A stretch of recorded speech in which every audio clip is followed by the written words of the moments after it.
Hi kids, this video is going to have everything that we've learned so far.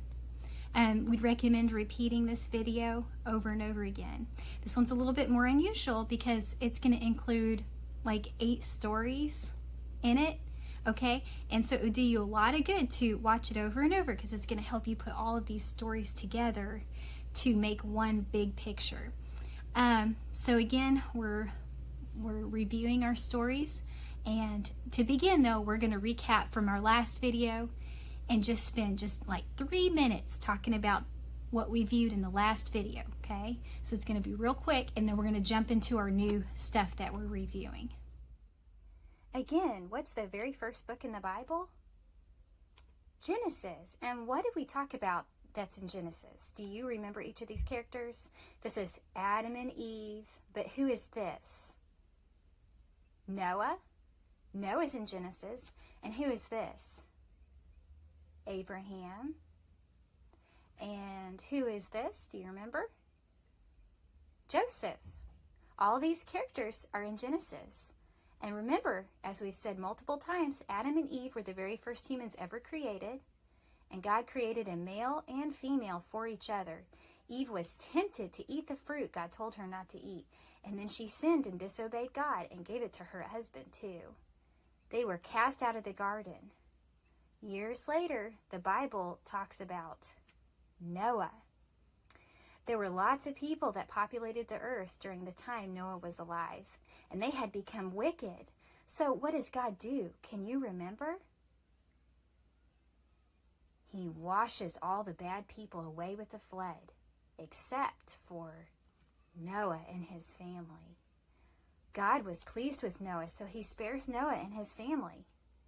Again, years later, the Bible talks about Abraham, who was promised some very special things. Do you remember what these things were that he was promised? A land promise, and also that Jesus would be born from Abraham's family, and that Abraham would have a what family? A huge family. We learned how Abraham's family grew so much. Abraham had 12 great-grandsons, and from these great-grandsons, a great nation appears known as the Israelites. But we're getting ahead. First, let's talk about who some of these great-grandsons were. Can you name this guy? As we've said before, this is Joseph, and we never mentioned the name of Joseph's brothers. Here are the names of his brothers. There's Reuben, Simeon, Judah, Zebulun, Issachar, Dan, Gad, Asher, Naphtali, Benjamin, and Levi. These names will become important later. Remember how the famine forced these brothers to come and live with Joseph in Egypt? How could a famine force people to move? Well, remember what a famine is? It's when there's no rain for a long time. Plants need rain. If they don't get rain, they die. Without plants, that means no fruit, vegetables, bread. It also means no meat because the animals all die. The animals need plants for food, and without plants, they die. That means chickens, cows, you name it. So what are we supposed to do when we have no fruits, vegetables, bread, meat? We're supposed to go somewhere else where there's food to eat. And so the brothers come to Egypt and live with Joseph. And then we enter the book of Exodus. After many, many years have passed, and after Joseph and his brothers are no longer alive, their families continue growing in Egypt. And they grow and grow and grow as God promised Abraham they would. And time passes and life becomes hard for the Israelites. We talked about how God saves them as they ate their first Passover meal. This Passover meal is something that the Israelites continued to do year after year. Listen to this little Israelite girl tell you all about the Passover meal that her family continued to celebrate. In the month of April, according to your calendar, we celebrate Passover. We find a lamb that has nothing wrong with it, and we use this lamb for our Passover meal. Once the lamb is killed, At twilight, it is roasted on the fire and served on the table with bitter herbs and unleavened bread, as God instructed. What is unleavened bread, you might ask? It is bread that can be made fast because it has no yeast, so we don't have to wait and let the bread rise. Why would God choose a bread recipe that can be made quickly?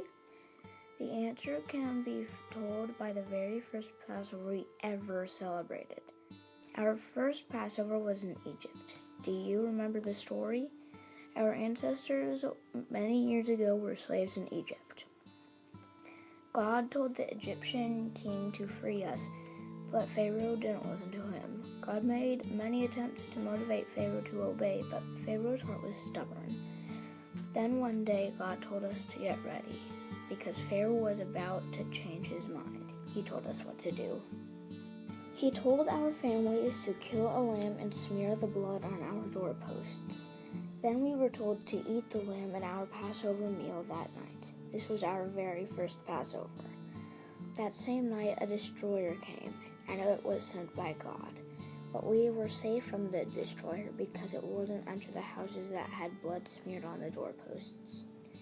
King Pharaoh, however, was not prepared for the destroyer. And so the destroyer came and took his oldest child from him and the oldest children from all his people. After that, King Pharaoh was ready to send our family away. Urgently, he told us to go. We were packed and ready because God told us ahead of time to be ready. To this day, when we eat our Passover meal year after year, we are remembering the lamb that saved us. It reminds us of the lamb's sacrifice, saving us from the destroyer when it came and passed over the houses of our families. It reminds us of how God delivered our Israelite families from slavery many years ago. And this Passover meal is celebrated year after year, over and over, for many, many years, all the way up until the story of Jesus. And then we see Jesus is called the Lamb. Jesus was innocent, good, like the unblemished sheep. And Jesus, the Lamb, is killed. As the lamb sacrifice saved them from the destroyer, Jesus' sacrifice saves our spirits from dying. His blood causes God to pass over us so our souls can have salvation. We are no longer slaves to sin, but free. And so when we eat the communion, it is to remember Jesus was the sacrifice, and his blood saved us because we were sinners. Our spirits would have died without Jesus. These are the things we think about when taking the communion. Remember how that little girl was retelling the story of the Israelites, her family being freed from the Egyptians? And what was the name of the man that was leading the Israelites? What was his name? Will this picture help you? Remember what his name was? God talks to him and he tells him about how he's heard the Israelites are being mistreated. And so this man takes his brother with him to talk to Pharaoh. What was his name? Remember? His name was Moses. Moses talks to Pharaoh. Moses and Aaron go together. God says, "Let my people go." That's what Moses tells him. And Pharaoh says, "I don't know your God. Why should I listen to him?" And so God turns Pharaoh's water into blood.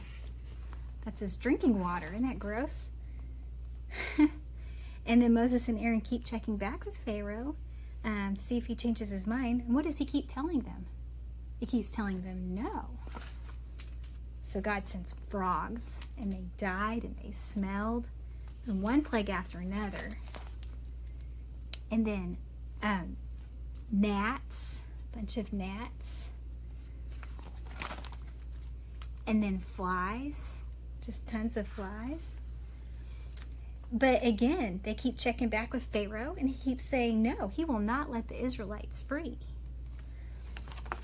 Okay? So God continues these punishments, kills the livestock, sends boils. Remember, boils are just blisters on your skin and they hurt.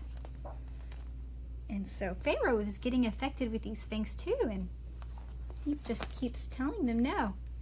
Hail, you know what hail is? Remember, it's like it's like little ice cubes, so imagine them hitting your body instead of rain. How that would probably hurt, like a bunch of little rocks.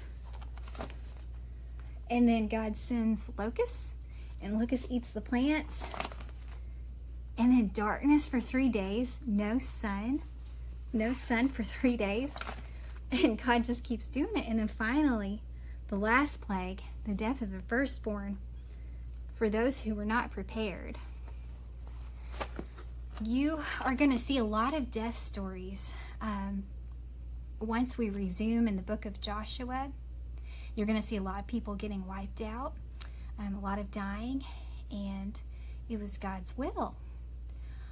We don't look at death the same way as God. When we see someone die, someone we love, someone that was good, and they're no longer in our life, and it's abrupt that they aren't physically here anymore, those are the things we notice. Those are the things we focus on. But God knows when He takes the wonderful people from our world, while it's abrupt to us and we don't see them anymore, He takes these wonderful people and He gives them a beautiful life in the next world. Their bodies no longer suffer or struggle. Death isn't a bad thing to God because He sustains the good people to live permanently in His loving care. He does what is right and good with everyone. So when you see people dying right and left in these stories, just remember our bodies aren't supposed to go on living. We're supposed to die. Our bodies are designed to die, and that's so we can get a new body that will live forever, and a new life with a home that God has waiting for us. Okay, so what happens next?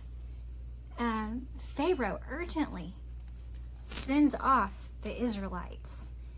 Okay? And we see that the Israelites are completely prepared to leave right away when Pharaoh tells them to go. God had told them ahead of time to be prepared, that they needed to have all their stuff packed to be ready to go. I don't know if you have someone specific that takes you to church or gets you to watch these videos, but I just thought it would be good to suggest that you talk to them about what ways has God answered their prayers, and just made it pretty clear that He was leading the way on something they were going through. I know with my own life I've had that happen. There's one specific time I think of every time with this, how God completely set me up, and it was just so clear what His answer was. So I encourage you to reach out and try talking to someone about it and see what they say. It would be a good conversation. Okay, so now we're going to continue with our next video, and let's see what happens next. So the Israelites are being led by God with the cloud during the day and fire at night. And one day they look back, and what do they see? Pharaoh has changed his mind. Do not be afraid. Stand still. The Lord will fight for you. You need only to be silent, Moses says. Then an angel of God moved behind them with a cloud that stood between them and the Egyptians. And Moses stretched out his hand over the sea and divided it. And the Israelites crossed with a wall of water on either sides of them. And when the Egyptians came running after them, God had Moses raise his staff, and the waters collapsed down on the people, wiping the Egyptians completely away. And the Israelites sang praises to God for this victory. And God continues to care for them, giving them food to eat and water to drink. Then we read there was lots of people arguing, and they were coming to Moses with all their disputes. It was wearing Moses out. So Moses sets up judges to help the people to handle their disputes. Then Moses goes up to Mount Sinai and receives laws for the people to follow. These laws were written by God. These laws were written to help the people to be loving to each other. They were written to help the people to live in peace with each other and to keep from sinning. Then God concludes with his greatest command.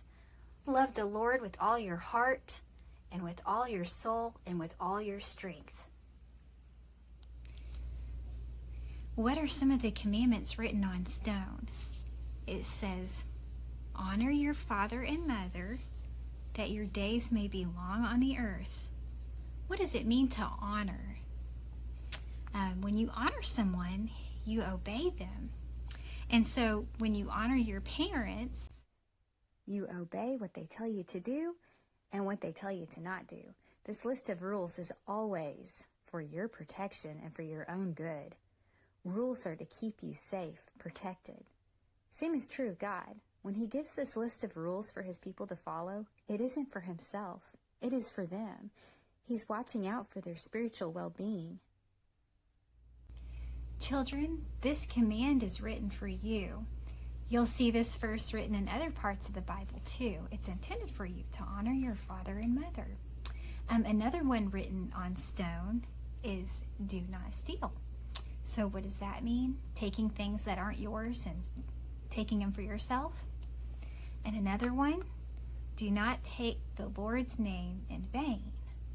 So what does it mean, taking the Lord's name in vain? Well, have you ever heard someone say God, but they're not really talking about God? Maybe they're saying it because they're mad about something, or they think something's funny, or they're acting shocked. That's not right. To take his name and use it like it's not important, or say it to try to be funny. God is so different from us. He's so different from us, and he's holy and good. We should treat our good Father with respect. Let's not use his name unless we're using it in a respectful way. After God sets up these commands, we read that God says he's going to make his home with them. This structure is where God would dwell, but more specifically, here. Do you remember what this gold item is called? It looks like this. It's called the Ark of the Covenant. And between the cherubim is where God said he would speak. Now remember, the tabernacle is this structure way over here. Let's have a look inside, viewing it from the top. The tabernacle was divided into two sections. With what? Do you remember? A curtain? We talked about how one of the Israelite families had a job working here. Well, let's name the different families and try and remember which family it was.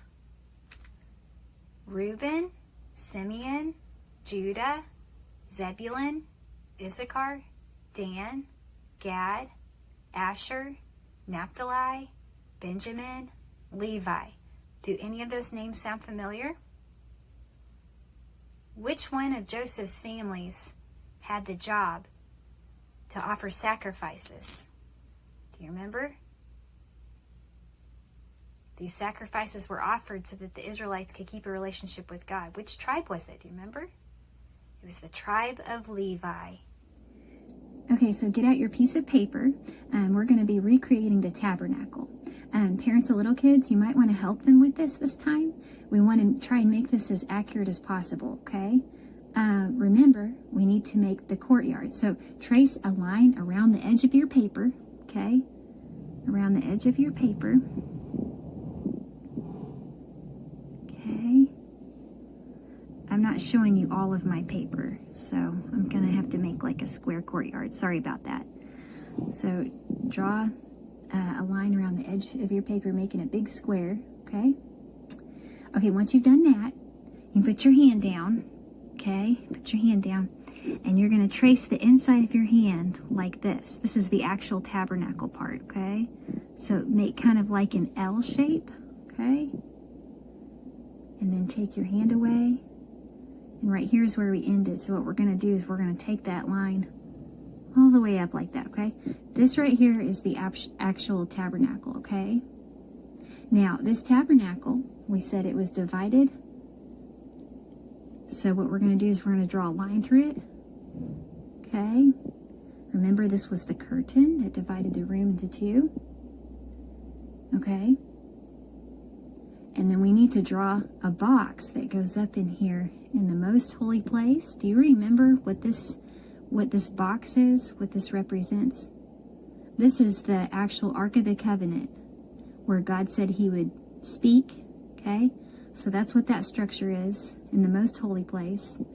And then in the holy place, older kids, if you want to just do the pieces in here, that's fine.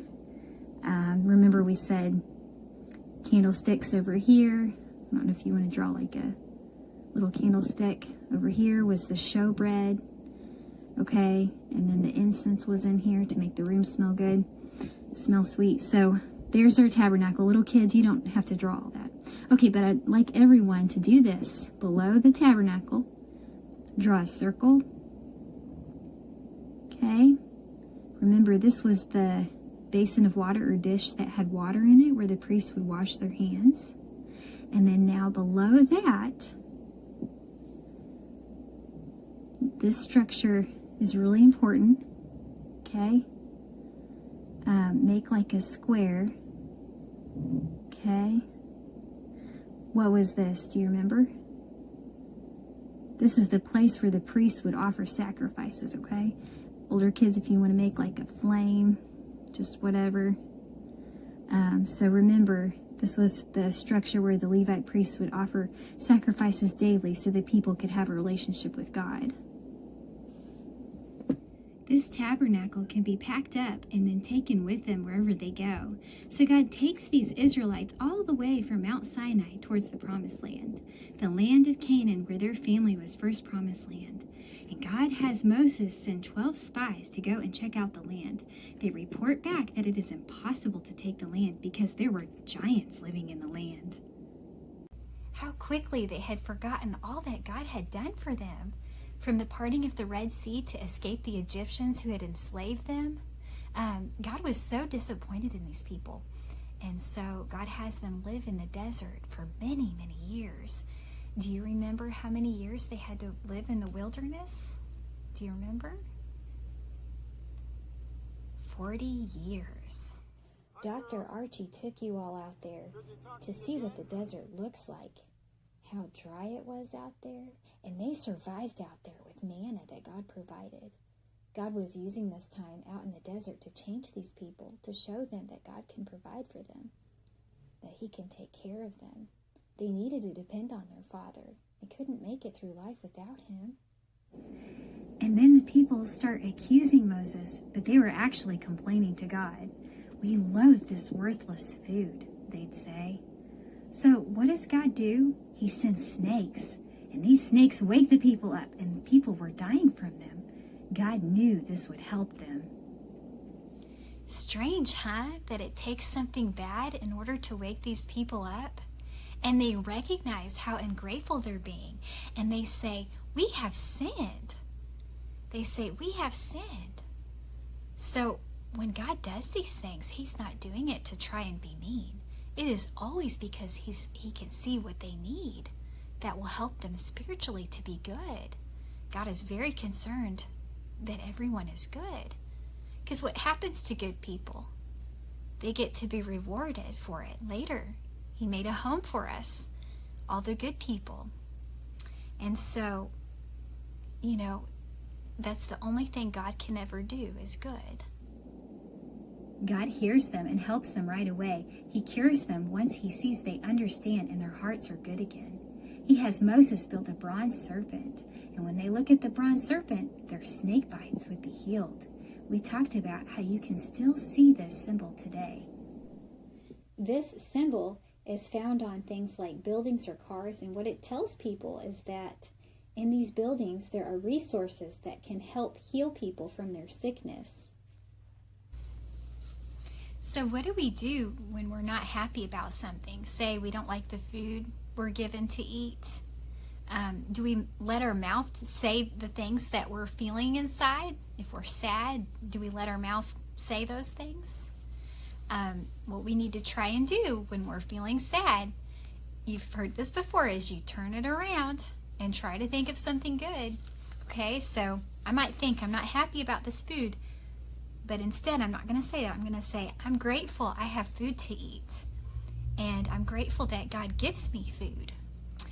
We don't want to be found guilty like the Israelites complaining about food, do we? Okay, so we have this game we want you to try after the video's over. You'll have to get a white piece of paper and divide it into 4. And divide it into 4 pieces. On 2 of the pieces, draw a sad face. And then on the other 2 pieces, draw a happy face. And put these cards face down. And grab a partner. And take turns flipping over one of the faces. So if you flip over the sad face, what you're going to do is demonstrate what a complaint is like. You know, and we gave the example, I don't like these peas. And then what your partner is going to do is they're going to try and flip that complaint around and find something good. Check out these kids playing the game. Oh man, we forgot to pick up our toys. We have some toys to play with. Oh man, we need to pick up sticks. At least we have a yard to play in. So do these Israelites ever get to go to the promised land? Yes. Remember this story? Who leads these people to conquer Jericho? Can you tell me his name? It wasn't Moses. It was Joshua. This will be the first of many battles that God will help them to win. Okay, kids, we have one more thing we want you to do today before we conclude our time together. Your papers where you drew the tabernacle, flip them over, and we are going to recreate our maps. I just want to request that the parents of little kids, if you can, assist the little kids this time on drawing the maps, because we want to try to make it as accurate as possible, because we want them to be able to hold on to this map after and it just be, you know, pretty similar to what it should look like. Okay, so for our maps, remember we start by making a J shape. Remember we start at the top of the page, right up here, and we make it go all the way down like this. And we're kind of making like a big J shape, okay? So there it is. There's your J shape. Okay? Now remember how we traced our 2 fingers for the Red Sea? Go ahead and put your 2 fingers down. Now remember, mine's going to look a little silly because my fingers are so much bigger than yours. Okay? Trace your 2 fingers right under your J shape, like that. Okay? That's going to be the Red Sea. Okay? And now above the Red Sea, over here, up in this area, make kind of like a letter O, okay? A letter O, like that. That's the Dead Sea. And then we're going to make a line that goes up like this from your O. And then we make another O, just like that, okay? Yes, the Nile River's over here, but we're not going to draw all of that today. So, okay, on the next screen, I'm going to have some places written down. And I want the older kids to try and remember where these places are on your map. Use your Bible if you need to help you locate them. And while the older kids are doing that, little kids, we're going to review one of our songs together. The book of Leviticus starts with Levi, L-E-V-I, Levi, a tribe set apart for God's own purpose, laws for sacrifice and worship. The book of Leviticus starts with Levi, L-E-V-I, Levi, L-E-V-I-T-I-C-U-S, Leviticus. Okay, little kids, your song was about the book of Leviticus. The book Leviticus, named after the tribe of Levi. The book is about laws for sacrifice and worship, okay? That's what your song was teaching you, just to give you a general idea of the book of Leviticus. Okay, now everyone, we are going to talk about the places on your map. Egypt. Okay, Egypt. Where is Egypt on your map? Little kids, do you remember? The place where the Israelites were slaved. Where is Egypt? Do you remember? Egypt was over here, okay? You don't need to draw this, but I just feel like you need to see it, okay? So the Nile River, Egypt is over here, okay? So over here next to the Red Sea. Little kids, you can just do a big E, okay? Big E. Okay. And then God parted, when they were escaping from the Egyptians, God parted a sea for them. Do you remember the name of this sea? What's the name of this sea? It's the Red Sea, okay? So this right here is the Red Sea. Now, what we're going to do is we're going to connect from Egypt all the way across to the top of the Red Sea. You'll notice it's on this side right here, okay? So Egypt, let's go ahead and just kind of put a dot in the middle of the Red Sea so we can remember where we're trying to connect the dots, okay? So again, Egypt, and the Israelites escaped the Egyptians, and God parted the Red Sea for them. Okay? Like that. Okay. And then they went to a mountain where they received the 10 Commandments. Which mountain? Do you remember the name of the mountain? Moses went up to the mountain, remember, and got the 10 Commandments from God. Mount Sinai. Okay, do you remember where Mount Sinai is? It's right here, down in here, right between the Red Sea right there, okay? So what I'm going to do is I'm just going to do M-S. Little kids can do that if you want, okay? All right, let's go ahead and make our dots. Let's go ahead and continue connecting the dots. So from here, all the way down here, okay? So here we go. I'm going to continue my dots. The Israelites went all the way down here, okay? And then my next question is, where's God intending to bless them with the land promise? Do you remember the name of the place? It was Canaan. That's where Abraham was when he received the land promise, okay? Do you remember where Canaan is on your map? It's over here. This is where Abraham was, okay? You can just put a big C. Okay? Okay, but before the Israelites could get there, they had to wander in the wilderness for 40 years. Okay? So what we're going to do, this is going to be fun. You're going to enjoy this. Is before we can come over here and cross this Jordan River, when they get to Jericho, they've got to wander in the wilderness, okay? So we're going to take our dot and we're going to make it go all the way up. And then we're just going to scribble a lot right here, okay? They had to wander in the wilderness. Okay, now I said it earlier, but maybe you didn't catch it. Where's the Jordan River? Do you remember the Jordan River? Remember when Joshua led them across the Jordan River, and then they went into Jericho and circled the city several times, and the walls came down? They had to cross the Jordan River first before they could get there. Okay, well, the Jordan River is right here, okay? So they crossed the Jordan River to get to Jericho, okay? So if you want to label the Jordan River,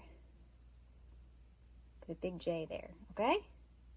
So again, wandering in the wilderness all the way up here, across the Jordan River. Okay, so we've covered a lot today. It's a lot of information. So again, I just recommend you all repeat it several times, just so that it'll all sink in. We just want to also let you know that usually there's a homework assignment, and then after that there's credits. Well, after that we're putting a little additional couple pages for the parents if you want to reinforce more, outside of the video. It's just some general notes that might help guide you to look for the things that we've been covering in these videos and just maybe reinforce them with discussions with your kids. Anyway, just wanted to let you know that that'll be available at the very, very end. So that concludes our time together. Thank you for watching.